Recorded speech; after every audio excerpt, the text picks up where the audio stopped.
हे जंगल के जीव, मैं तुम्हारे आगे हाथ झुकता हूँ, मुझे यहाँ से जाने दो मुझे, मैं अपनी गलती के लिए क्षमा मांगता हूँ। तुमको क्या लगता है तुम अब यहाँ से जिंदा वापस जा सकते हो? नहीं, कभी नहीं।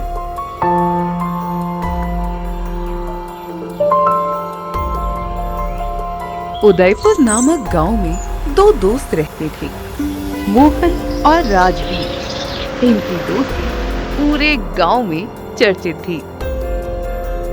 यार मोहन, हमने सुना है कि गांव के पूर्व दिशा के जंगल में हर अमावस्या के दिन एक गुफा प्रकट होती है और उसमें से एक जिन बाहर निकलता है।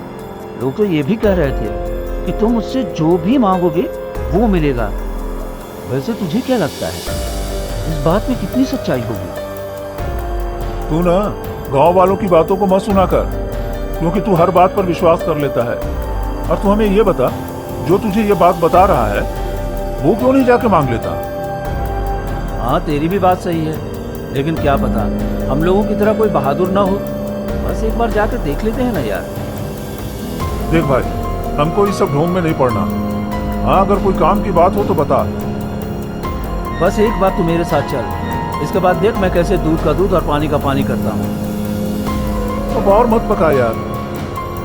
मोहन के इतना कहते ही राजवीर का मुंह लटक जाता है और फिर मोहन को मजबूरन राजवीर की बात माननी ही पड़ती है। अच्छा ठीक है, मैं तेरे साथ चलूंगा। ये सुनते ही राजवीर खुश हो जाता है और ये बात आई गई हो जाती है। और ऐसे ही धीरे धीरे कुछ दिन और गुजर जाते हैं, लेकिन लगता है राजवीर उन रातों को भूल ही चुका होता है। क्यों भाई, जिन का भूत बड़ी जल्दी उतर गया तेरे मन से? अरे नहीं यार, मैं तेरे पास उस दिन आ ही रहा था कि गांव वालों को बात करते सुना कि उस जिन से जो भी मिलने जाता है ना, वो उससे एक प्रश्न पूछता है। प्रश्न? कैसा प्रश्न? वैसे प्रश्न का नाम सुनते ही मोहन की भी इच्छा होने लगती है वहां जाने की। हाँ, तो कब चलना है वहां? अरे ज्ञानी बाबा, पहले मेरी बात तो सुन लो। तुमको अगले अमावस्या का समय मिलेगा उसका उत्तर देने के लिए। और हाँ, अगर तुम उसका उत्तर न दे पाए तो समझो तुम भी गांव में फिर कभी दिखाई नहीं दोगे। वो लोग काली सुनसान रात में जंगल की तरफ धीरे धीरे चले जा रहे थे, लेकिन इधर राजवीर के चेहरे पर डर साफ दिखाई दे रहा था। यार मोहन, हमें डर सा लग रहा है भाई। वैसे गांव में तो बहुत बहादुर बनता है तू। चल अब चुपचाप। कुछ दूर चलने के बाद वे लोग उस नीले पेड़ के पास पहुंच जाते हैं। लो, आ गए हम उस नीले पेड़ के पास। अब बता, गुफा कहाँ मिलेगा? अरे तू तो ऐसी बात कर रहा है जैसे मेरा रोज यहाँ आना जाना है। राजवीर ने इतना बोला ही था कि नीले पेड़ के पास एक जोरदार चमक होती है और उस चमक से एक बहुत ही डरावनी गुफा प्रकट हो जाती है। मोहन, मैं तो चला, और हाँ, तुझे भी मेरे साथ चलना हो तो जल्दी कर। अरे तू इतना डर क्यों रहा है? मैं हूं ना तेरे साथ। हे भगवान, उस दिन मेरी बुद्धि को क्या हो गया था जो ये बात इसे बता दिया। राजवीर को इतना डरा देखकर अब मोहन को भी थोड़ा थोड़ा डर लगने लगता है। अच्छा ठीक है, तू इतना जिद कर रहा है तो चलते हैं यहाँ से। मोहन इतना बोल ही रहा होता है कि जिन्न की नजर उन पर पड़ जाती है। रुको, कौन हो तुम लोग और यहाँ क्या इच्छा लेकर आए हो? जिन्न के एक एक शब्दों पर मानो राजवीर की धड़कन एक एक करके कम होती जा रही थी, लेकिन फिर मोहन किसी तरह से पूछ ही लेता है। ए मालिक, हमने सुना है कि आप लोगों की एक इच्छा पूरी करते हो। ठीक सुना है तुम लोगों ने। मैं लोगों की एक इच्छा जरूर पूरी करता हूँ, लेकिन मैं यहाँ आए हुए हर व्यक्ति से एक प्रश्न पूछता हूँ और जो उसका सही उत्तर और अगर उत्तर न दे पाया तो समझो वो अगले अमावस्या के बाद फिर कभी दिखाई नहीं देगा। मेरे नीले पीले देवता, आपको जो भी प्रश्न पूछना है वो आप इससे पूछ लो, क्योंकि मैं तो इतना पढ़ा लिखा नहीं हूँ। मैं तो इसके कहने पर यहाँ चला आया। अच्छा ठीक है, अगर ये बात है तो तुम दोनों में से कोई भी हमें हमारा उत्तर दे सकता है, लेकिन याद रहे अगर उत्तर सटीक और सही नहीं रहा तो तुम दोनों को ही मरना पड़ेगा। ये कहकर जिन्न उनसे प्रश्न पूछता है। तुम दोनों हमें ये बताओ कि किसी व्यक्ति का कर्म बड़ा होगा या उसकी ईमानदारी बड़ी होगी। राजवीर मन ही मन में सोच रहा था कि अब तो मौत पक्की ही है। अरे तुम लोग डरो नहीं, तुमको अगले अमावस्या तक का समय मिलेगा। तुम इसका उत्तर आराम से सोच समझ कर देना, लेकिन हाँ, अगर इसका उत्तर न दे पाए तो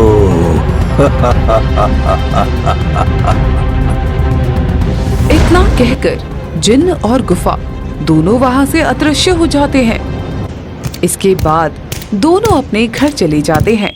लेकिन अगले दिन सुबह, देख मोहन, तेरे पिता ने मुझसे 110 रुपये उधार लिए थे और तेरे पिता ने कहा था कि वो मेरा पैसा 10 दिनों में लौटा देंगे, लेकिन अब तो तेरे पिता के मरे 1 महीना बीत गए। अगर मेरा पैसा कल तक नहीं मिला तो मैं तेरे खेत पर कब्जा कर लूंगा। हाँ सेठ जी, ऐसा गजब मत कीजिए, मैं आपकी पाई पाई चुका दूंगा, बस आप मुझे थोड़ी सी मोहलत दे दीजिए। मुझे मेरा पैसा कल तक चाहिए, मैं और कुछ नहीं सुनना चाहता। चल कालिया यहाँ से। इतना कहकर सेठ गुस्से में वहां से चला जाता है और मोहन ये बात अपनी बूढ़ी माँ को बताता है। बेटा, क्यों ना तू शहर में जाके काम करता, वैसे भी इतना पैसा इस गांव से तू कहाँ कमा पाएगा। और जब ये बात राजवीर को पता चलती है कि मोहन शहर काम करने जा रहा है, तब वो मोहन के पास आता है। क्या भाई, हमने सुना कि तू शहर काम करने जा रहा है? हाँ यार, सोच तो रहा हूँ। अरे तू पागल हो गया है क्या? जिनकी बात भूल गया? अगर हमने उसका उत्तर न दिया तो हम दोनों के साथ क्या होगा? अरे पता है ना तुझे? अरे तू चिंता मत कर, मैं उस दिन लौट आऊंगा। लेकिन राजवीर मोहन के शहर जाने के बाद डर सा जाता है और जैसे जैसे दिन बीत रहे थे, राजवीर की घबराहट बढ़ती ही जा रही थी। उसे हर पल अपनी मौत नजदीक आती दिखाई दे रही थी। लेकिन आखिरकार वो दिन आ ही गया जब उसकी जिंदगी का सबसे कठिन दिन था। तब उसे मजबूरन जंगल जाना ही पड़ता है। क्या तुम्हारे पास हमारा उत्तर नहीं है तो समझ लो, अब तो तुम्हें मरना पड़ेगा। हे जंगल के जिन, मैं तुम्हारे आगे हाथ जोड़ता हूँ, मुझे यहाँ से जाने दो मुझे। मैं अपनी गलती के लिए क्षमा मांगता हूँ। तुमको क्या लगता है तुम अब यहाँ से जिंदा वापस जा सकते हो? नहीं, कभी नहीं। एक दिन सुबह मोहन अपने गांव आता है। माँ, मैं अपने दोस्त राजवीर से मिलने जा रहा हूँ। बेटा, लगता है राजवीर गांव छोड़कर चला गया है, क्योंकि तुझे पता है तेरे जाने के बाद वो हर रोज मेरी तबीयत पूछने आ जाया करता था। और वैसे भी हम दोनों के अलावा उसका था ही कौन। अपनी माँ के इतना कहते ही उसे जिन्न की कही बात याद आ जाती है। और मोहन को इतना याद आते ही मोहन भी मन ही मन वहां जाने की ठान लेता है और वो उस दिन का इंतजार करने लगता है। मोहन ठंडी काली रात में अपनी माँ को बिना बताए जंगल की तरफ चल देता है और नीले पेड़ के सामने चुपचाप बैठकर उस गुफा का इंतजार करने लगता है। उसका इंतजार जल्दी ही खत्म हो जाता है क्योंकि कुछ ही पल में गुफा प्रकट हो जाती है और उस गुफा से वही जिन बाहर निकलता है। हाँ, आ गए तुम। मुझे पहले ही पता था कि तुम जरूर आओगे। हाँ, तो मेरे प्रश्न का क्या उत्तर लेकर आए हो? मैं अपना उत्तर आपको जरूर बताऊंगा, लेकिन उसके बदले में मैं जो मांगूंगा वो मुझे देना पड़ेगा। हाँ हाँ, अवश्य। पहले मेरा उत्तर तो बताओ, इसके बाद देखते हैं तुमको क्या देना है। इसके बाद मोहन उत्तर बताना शुरू करता है। देखो, हमको ऐसा लगता है कि ईमानदार व्यक्ति हमेशा बड़ा होता है, क्योंकि एक ईमानदार व्यक्ति सभी के लिए अच्छा होगा। लेकिन अच्छा कर्म करने वाला किसी के लिए अच्छा होगा तो किसी के लिए बुरा होगा, क्योंकि अगर देखा जाए तो कोई शेर अपने बच्चों का पेट पालने के लिए किसी हिरण के बच्चे का शिकार करता है, तो शेर के बच्चे के लिए ये शिकार अच्छा होगा, लेकिन हिरण के बच्चे के लिए ये शिकार किसी श्राप के समान होगा।